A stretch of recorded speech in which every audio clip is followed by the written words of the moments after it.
I had an interesting comment from a viewer the other day that really made me think.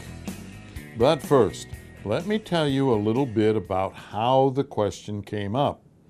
The viewer wanted my opinion on an older car with a notoriously bad 3.8 six-cylinder engine. The engine in question had a nearly 100% head gasket failure rate and nearly as bad intake manifold gasket failure rate.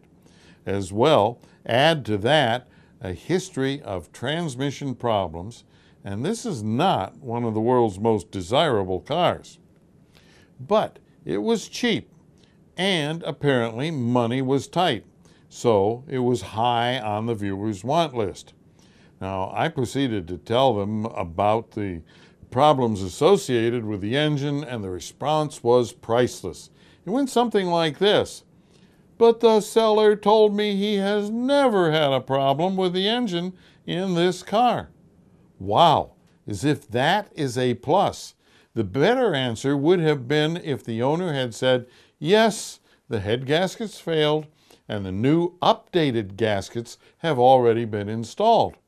Now consider, if you will, what the never had a problem really means. See, every part of every mechanical device has a duty cycle or lifespan. And that lifespan is determined by how many times the part does what it does and how much work it does during each repetition. So, more use means the remaining life is shorter, and harder use means the remaining life is shorter still.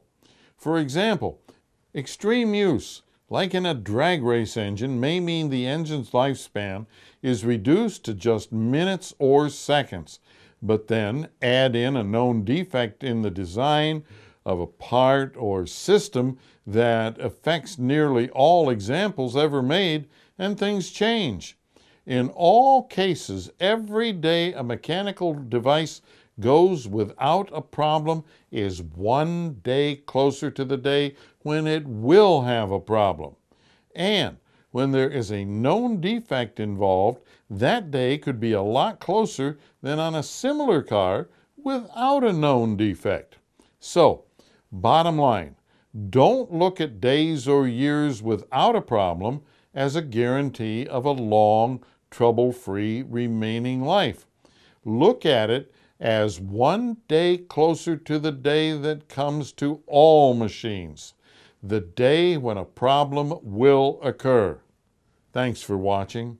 Please subscribe to Goss's Garage on YouTube, follow us on Facebook, and for more car tips, tricks, and money-saving ideas, visit goss-garage.com. Drive gently. See you next time, right here in Goss's Garage.